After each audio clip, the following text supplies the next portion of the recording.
Hello, Brian.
Hello, Gretchen. Hello, Reggie. How are you? I'm well. How are you? Good, good. Good. All the better seeing you. Oh, what? All the better seeing you. Oh, that's a good feeling.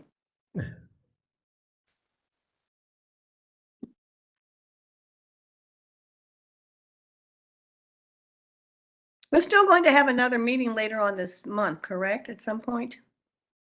Executive committee. Yeah. Yep. I think Jeff is helping us sort out the time for that, date and time. Yeah, I'm getting my list of things together to send to you, and then you can decide what you want to talk about.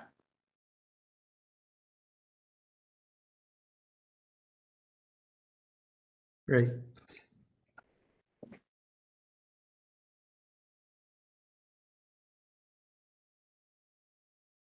You're in New York.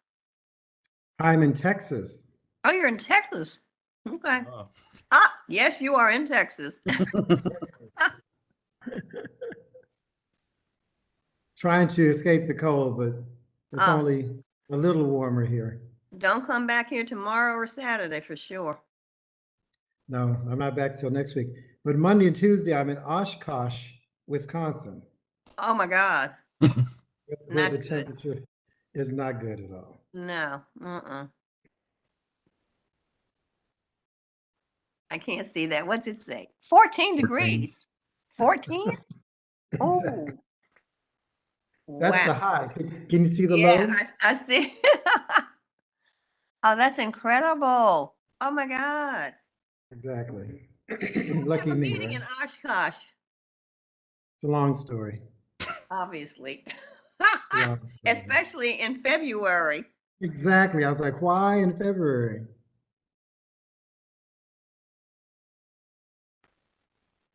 Where's everyone? It's 5:28. I don't know. I'm sitting here eating my soup. Good for you. How many people do we need for a quorum? Six. Oh, let me call Stacy. I know she said she was joining. We're three. Stacey would make four. Okay, I'm calling her now.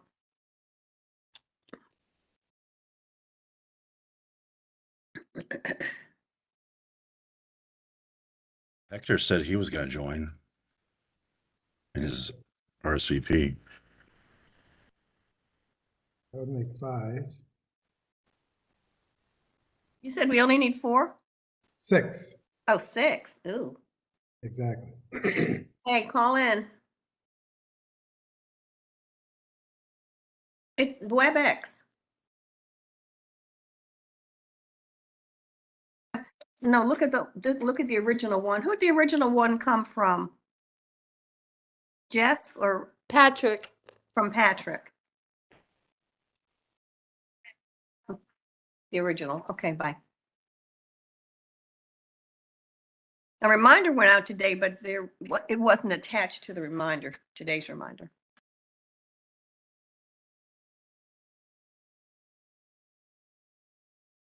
I can resend it to her if you'd like. Or who was that, Stacy? Hi, Mariah. Mariah's joined. I see Mariah. It's great. Hi there. We have 4. Yes, that, yeah, Patrick, send it to Stacy. Kimber's here. We're 5. Hi, Kimber. Hi, good afternoon. Hi. Just resend it to her, so she should be getting it in a second or two.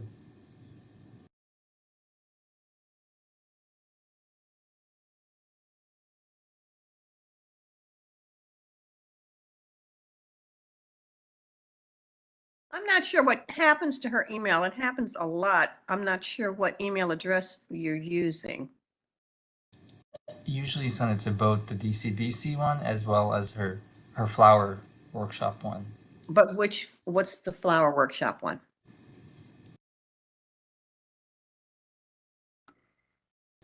I don't have that memorized. I usually just type it in the Outlook. It should be sbanks@leesflowerandcard.com.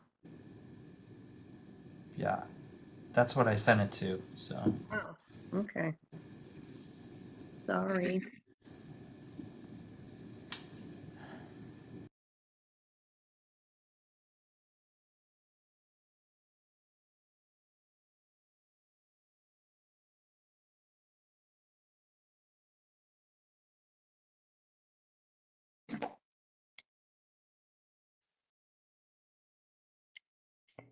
Carla said she's getting off a call. She's joining.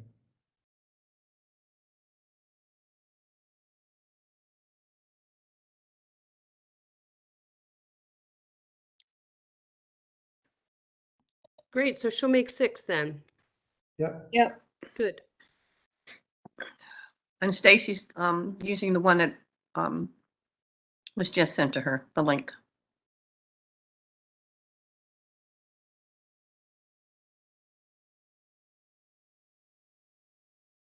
Stacy's here.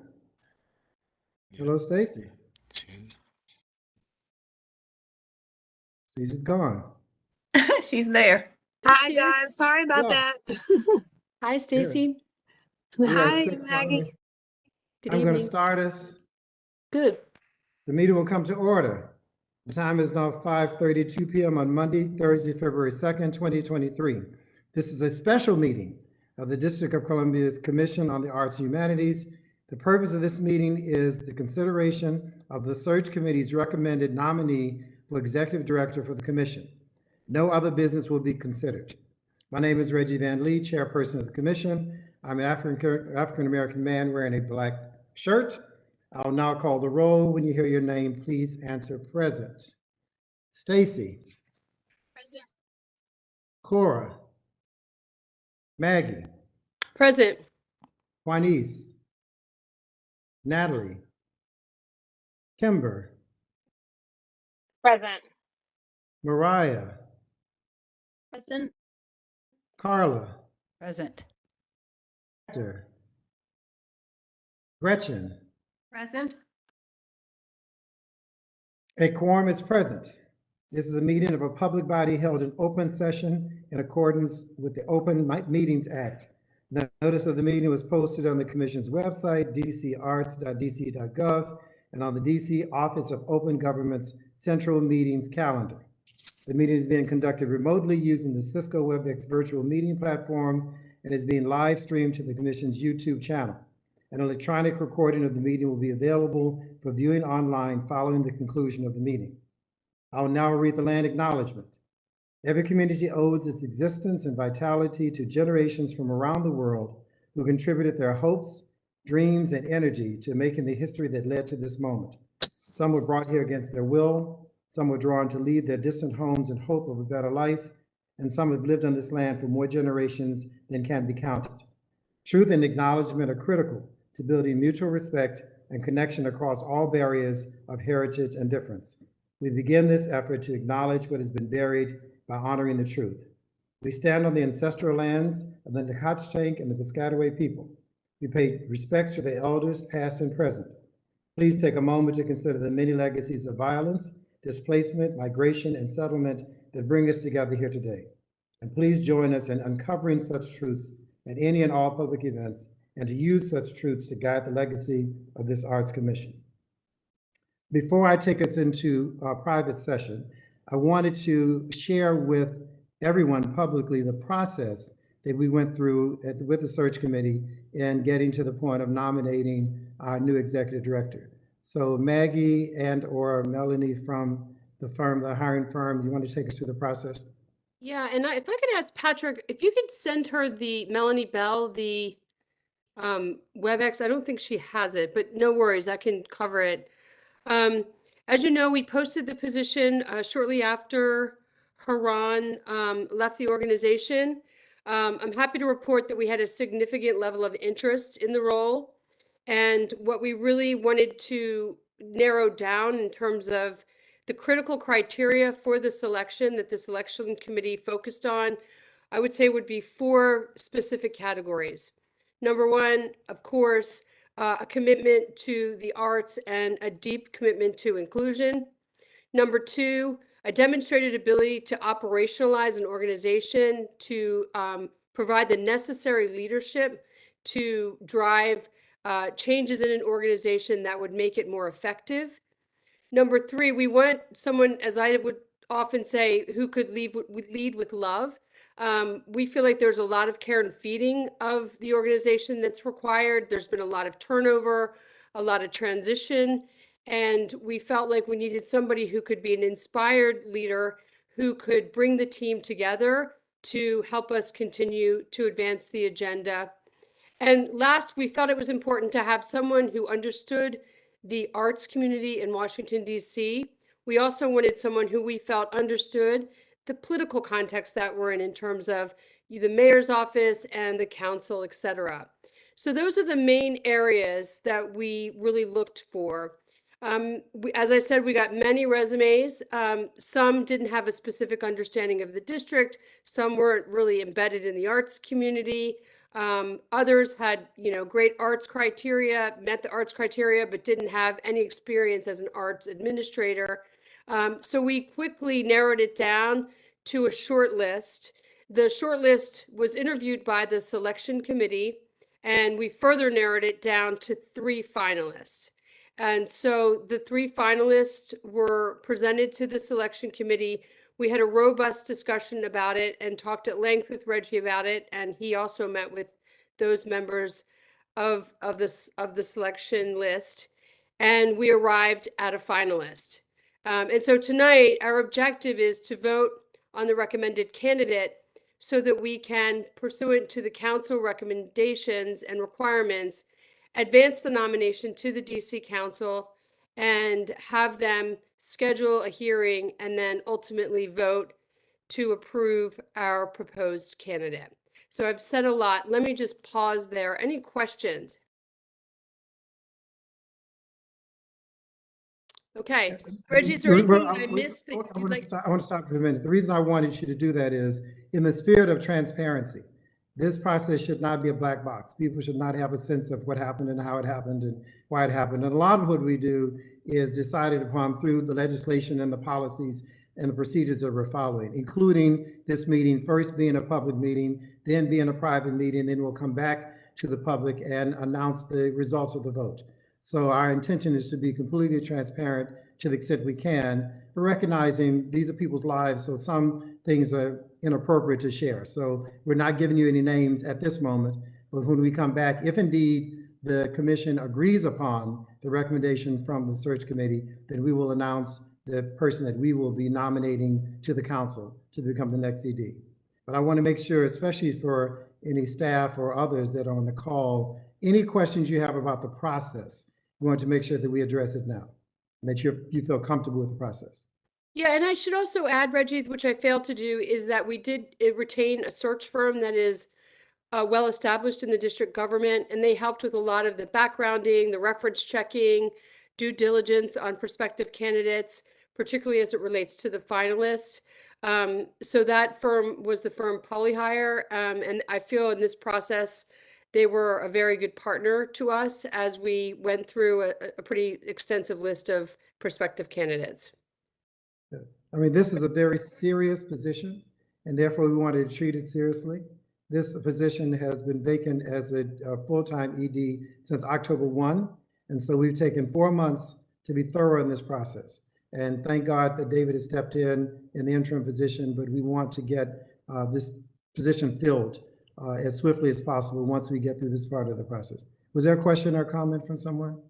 There was. Hi, it's Mariah. Reggie Yes. and Maggie, I've been a little bit out of it recently, and I'm just wondering, did we get a resume for the current person who is under consideration? I might have missed it, and I apologize if that's the case. Can I answer that, Maggie, or I can't? No, we haven't circulated any material because it's been highly confidential because we haven't notified the finalists of the outcome and we are waiting on tonight's vote.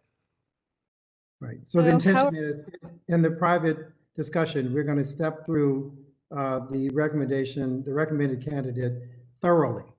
So you will have the full bit. We could send even the resume over during that private discussion and make sure all questions about that background are covered. And the No, intention that, I'm sorry. No, that's fine. If you were going to review that, that's perfectly fine. Thank you. Good, good. Other questions or comments?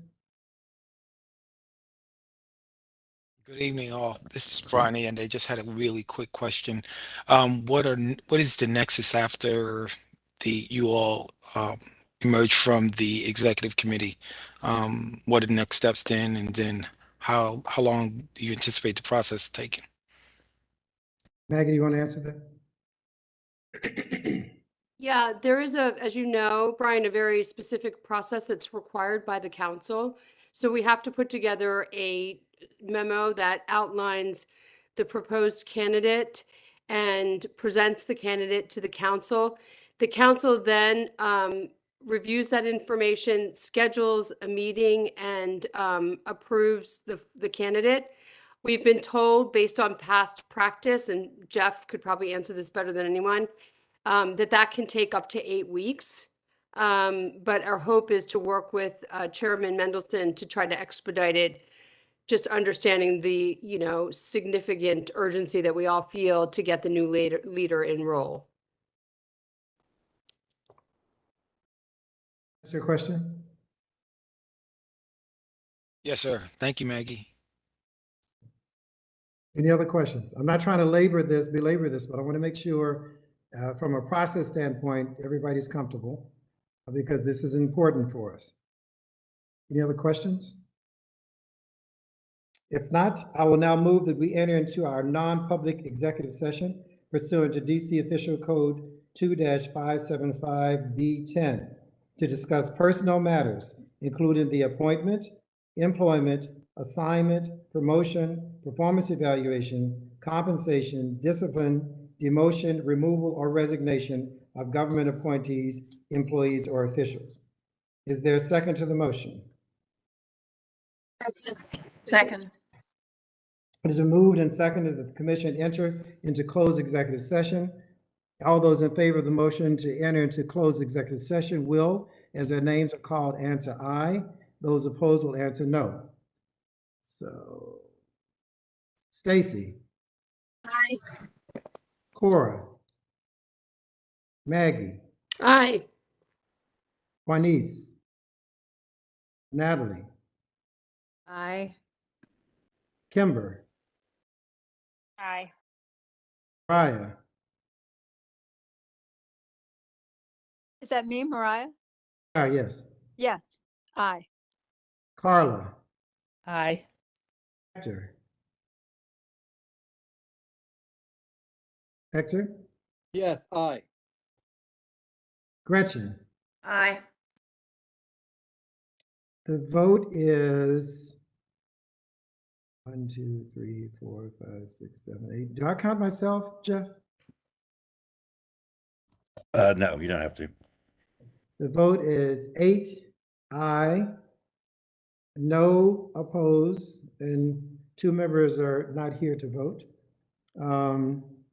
The ayes have it and the motion is agreed to. The public meeting will reconvene following the conclusion of the executive session. It is now 5:45 and we are in closed session.